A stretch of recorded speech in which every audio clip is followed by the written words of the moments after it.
Hi, my name is Morgan Simrad, and today I'm here to talk to you about autism. What is autism? Autism is a very complex group of developmental brain disorders. It is also known as a pervasive developmental disorder and ASD, or autism spectrum disorder. Autism affects the way a child sees the world. This makes communication and social interactions difficult. Their characteristics usually last throughout the lifetime. And it is said that if you have seen one person with autism, then you have seen one person with autism. This means that every person's different, and just because they have autism means they won't be the same. They'll be alike because they have autism, but they'll have different personalities, and no personality is the same. This is a video of a girl named Carly Fleischman, and she has autism, and she learned to communicate through typing.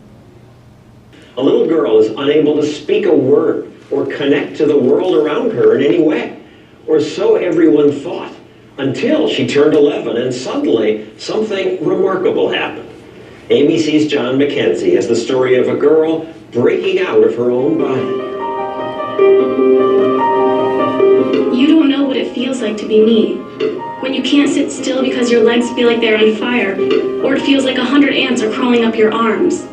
How is it that these powerful words came out of this flailing body?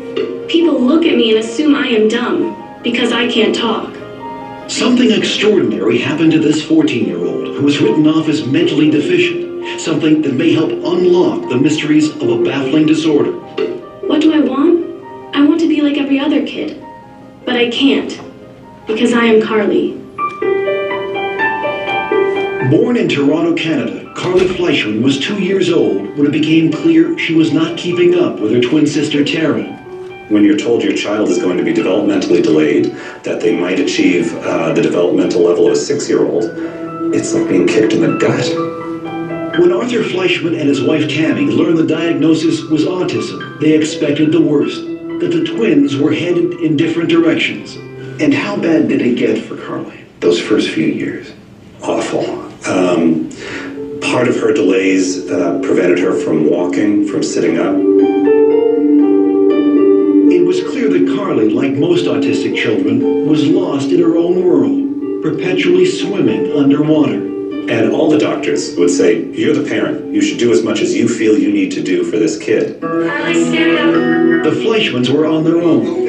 Experts told them that early intervention was critical. You use your fork. So ever since Carly was 3, her therapy has been intensive, unrelenting. This took about 40 to 60 hours a week of one-to-one therapy. She always had about 3 to 4 therapists working with her. And if you're not getting results with one approach, you move on and you try something else. You didn't give up. You pushed Carly. When you look in Carly's eyes, you can see an innate intelligence. So we never gave up. We never gave up. But if there was intelligence, Carly's ceaseless rocking, flailing arms, and tantrums hid any trace of it. Worse, she couldn't speak, not a word. I did not have any expectation that she would have a fluid form of communication. Dr. Nicole Walton-Allen is a clinical psychologist who led Carly's therapy program. Her profile was that of a child who was severely autistic and more than likely moderately mentally retarded. And did you ever think about institutionalizing her? We had friends saying, you know, you've been plugging away, spending thousands of dollars on therapy. You're not really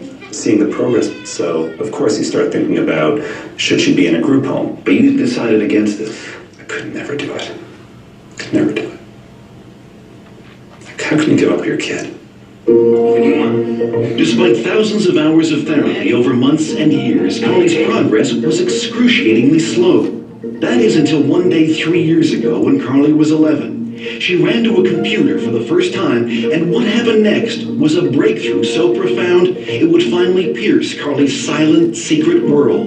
And she was quite distressed, and she starts to spell H-U-R, and it was a T, hurt. And then a little bit later on, she spells H-E-L, and we kind of pushed her to finish, and she puts P, so she spells help. afterwards, she sort of got up, went behind the couch, and she threw up. Barbara Fenton Nash is one of Carly's longtime therapists. So what did this tell you? It told us that there was a lot more going on there than we knew. And to us, that was a breakthrough moment because we hadn't specifically taught her the words. And at first we didn't believe it. Knowing this child for 10 years and never seeing her write a thing, of course you're going to be skeptical. Everyone was, including her other therapists, who were now desperate to see proof. But Carly refused to type, exhibiting the same hysterical behavior that led experts to label her as mentally retarded. She would strip off her clothes. She would go into the bathroom and she would engage in fecal smearing. So the typing was great, but no one could see it. What was needed was some tough love. If Carly wanted something, she would have to type for it. First type, and then you get. Let's go. Oh, she had to work for it. If she wanted information, if she wanted to go somewhere, she had to type by herself. Finally, several months later, Carly began to type for others. She started to realize that by communicating, she had power over her environment. And what came through her finger, typing one letter at a time, with fluency no one could believe, was astonishing. I am autistic, but that's not who I am. Take time to know me before you judge me. I am cute, funny, and like to have fun. Through her torrent of words, Carly began to unravel the mysteries behind her often wild behavior. Like banging her head. Because if I don't, it feels like my body is going to explode. It's just like when you shake a can of Coke. If I could stop it, I would, but it's not like turning a switch off. I know what is right and wrong, but it's like I have a fight with my brain over it. Use your words. And Carly was not shy about expressing her desires and frustrations. I want to be able to go to school with normal kids, but not have them getting upset or scared if I hit a table or scream. I want something that will put out the fire. We were also horrified because for years we had spoken in front of her as if she wasn't there. Now, for the first time, Carly was able to have conversations with her parents. You want to talk to Dad? I want to go on a snowmobile. Can we do it? Will you go on one? I think it would be fun. So here's your daughter, and finally you get to meet her. What was that like? Overwhelming. Overwhelming. I stopped looking at her as a disabled person. You promised. Did you lie to me? And started looking at her as a sort of sassy, mischievous teenage girl. I want people to know that no one is telling me what to say, and I don't have a hand up my butt like a puppet. Carly has been very clear that she sees herself as a normal child, locked in a body that does things that she has no control over. Side by side with her twin sister Tara, it would be easy to dismiss Carly as intellectually challenged. That is, until you ask her a question. Carly, why do autistic kids cover their ears, flap their hands, hum, and rock? It's a way for us to drown out all sensory input that overloads us all at once. We create output to block out input. Carly's brain, unlike most people's, is overwhelmed by the senses of sight and sound, taste and smell. Our brains are wired differently. We take in many sounds and conversations at once. I take over 1,000 pictures of a person's face when I look at them. That's why we have a hard time looking at people. The one thing she can control is when and where she'll type. This is John. And usually she needs to be motivated. Finish up. You're doing great. When I tried making conversation with Carly, she would not type back. I'll tell you anything you want to know. Her finger hovering over the keys for hours. Until I brought up my teenage son. He wants to play football. Now she's smiling. It's going to be something funny. Are you embarrassed? Come on, we want to hear what you have to say. Yes, I guess he's cute. 2 years that we've been communicating, and every time she writes something, there's a little bit of that sense of awe. The room resembled a ship's cabin. Its walls Dear Dad, wooden laths. I love when you read to me, Covered by many coats and I love that you believe in me. I know I'm not the easiest kid in the world. Give me a kiss. However, you are always there for me, holding my hand and picking me up. I love you. I'll go through many sleepless nights to hear that. I'll spend every penny we have to hear that. Was there one writing in particular that left a lump in your throat? In this writing where she says, "You've never been in my body. I wish for one day you could be in my body."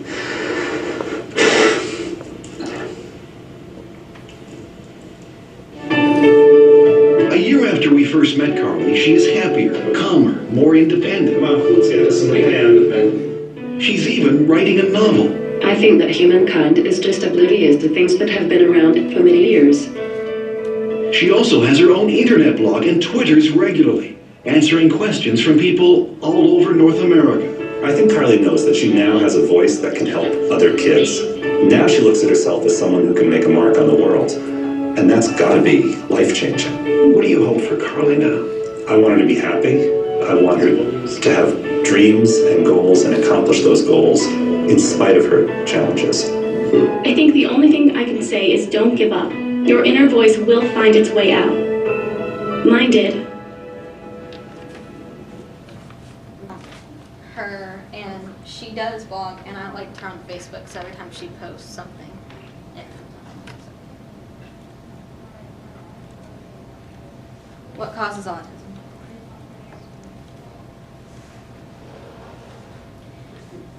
No one knows what causes autism, but they have lots of theories. And these theories include vaccinations, genetics, immune system, medication, traumatic event, and environmental factors.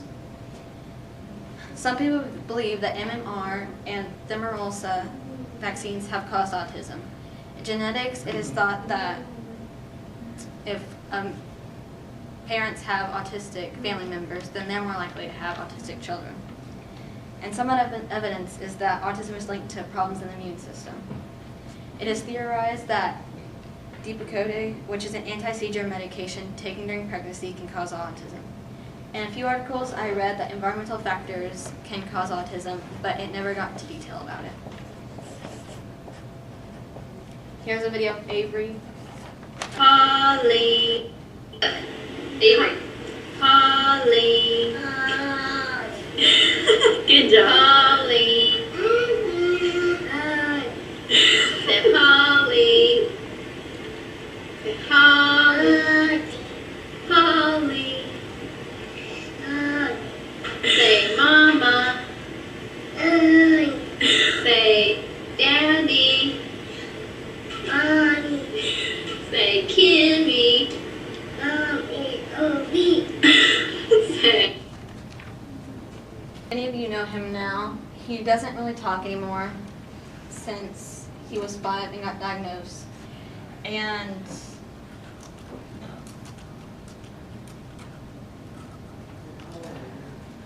I think that it had something to do with the fact that he had hip surgery before he was diagnosed. And it was kind of a traumatic event because they had a metal hip put in here. And afterwards, he just kind of stopped talking altogether. More. Say more. Water. Water. Say please. Hey. Say please. Say more. Say more. Say water. Water. Say please. If he wants something, that's usually how he gets it, is he has to come up, and he typically uses sign language, and he will speak a few words.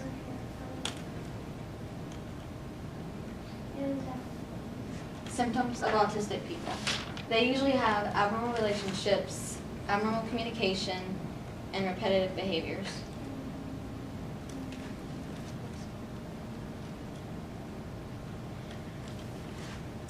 They usually show certain types of symptoms like impaired social interactions, problem with verbal and nonverbal communication, and they have limited imagination. They usually communicate differently than we do, as you can see that video, because none of us really use sign language. They have difficulty with gestures and facial expressions as well, and I can have a conversation with my best friend, and Avery will never be able to have that like I will. Sometimes they may prefer to play alone, and they have unusual ways of playing with toys or objects.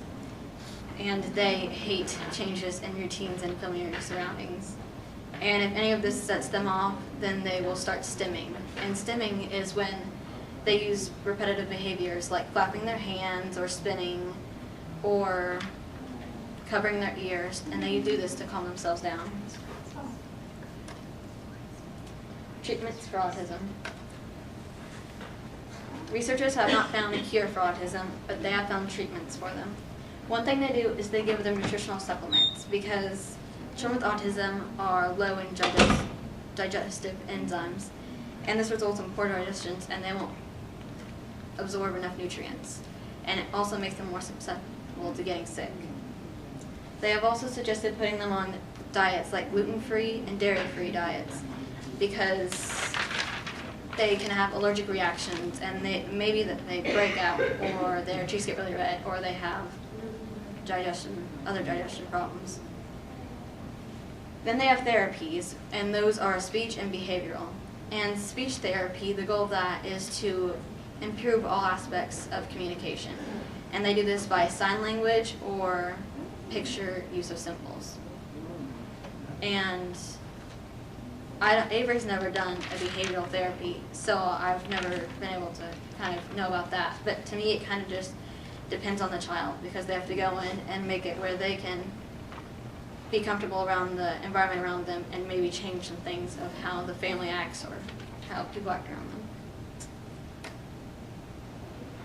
How does autism affect them artistically? Brushstrokes and color. One of the questions I wanted to know is why autistic kids like bright colors.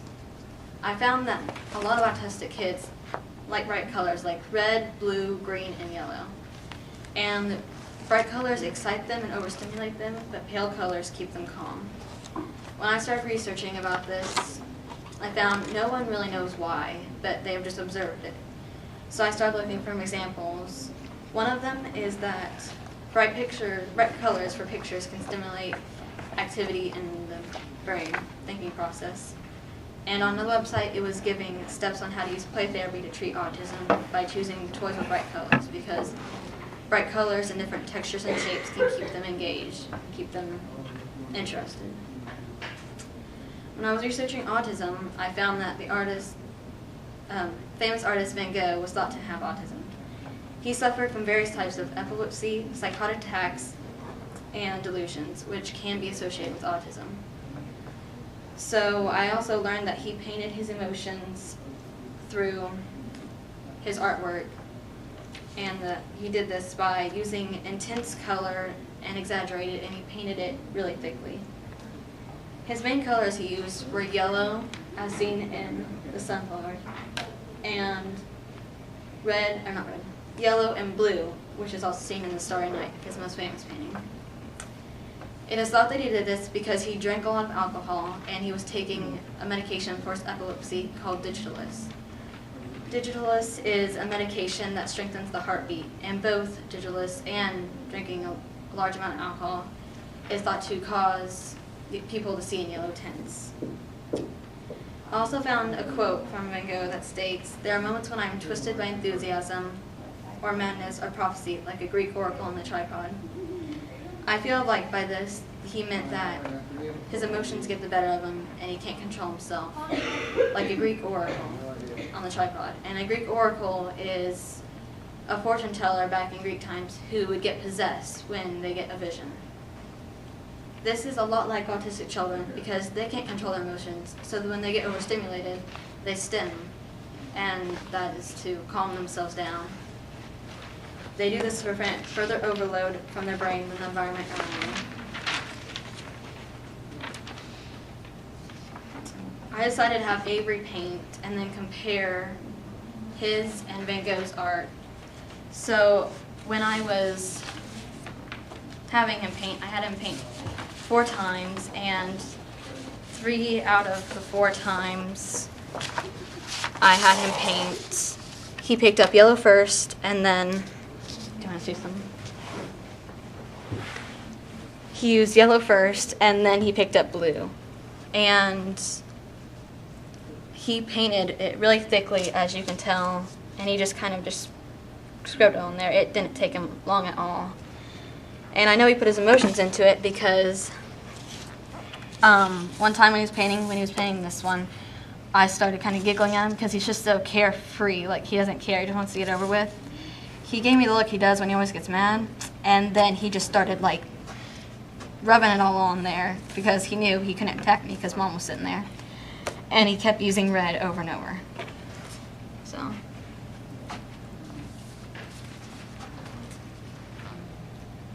So, in conclusion, from this project, I have learned a lot about autism. I learned that it is a range of nervous system disorders, and I was surprised to see how common it was. I would have never guessed that it was more common than juvenile diabetes, pediatric AIDS, and childhood cancer combined. And I was pretty sure no one knew what causes it, but I didn't know traumatic events were thought to cause it, and so that kind of helps me understand maybe why I think he might have gotten it.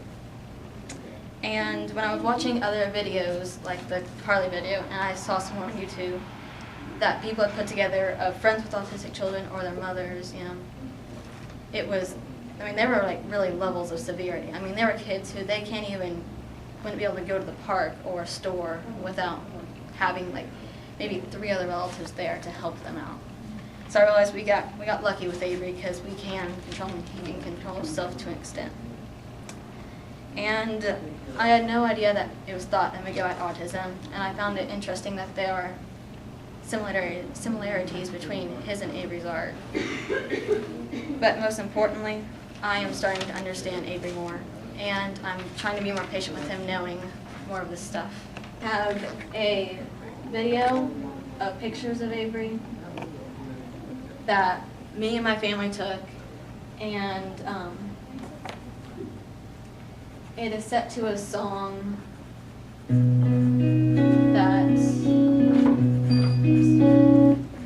that a grandmother wrote about her son, or her daughter and her grandson has autism.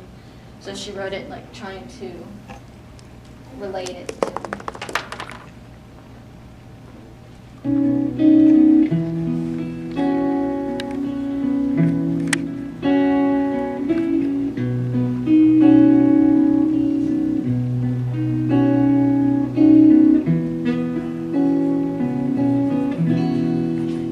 Up too late again, watching her young child spin. You're caught inside the haze of autism's endless maze. She tries her best each day just break through, but every now and then bitterness slips in. It's a tear your heart out day, 'cause he may never say I love you.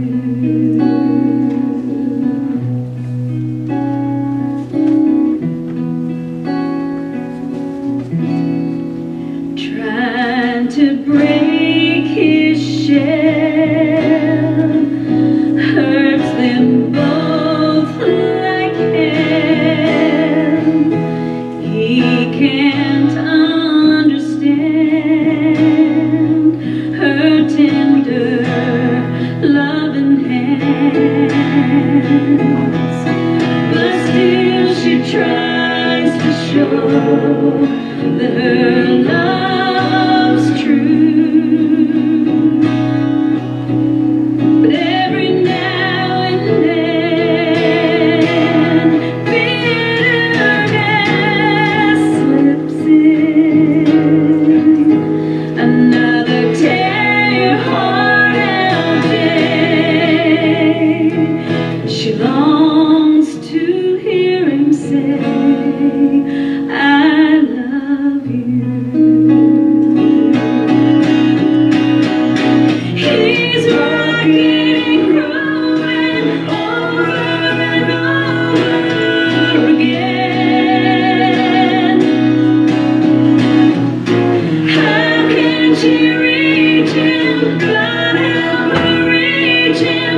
tries her best each day to just break through.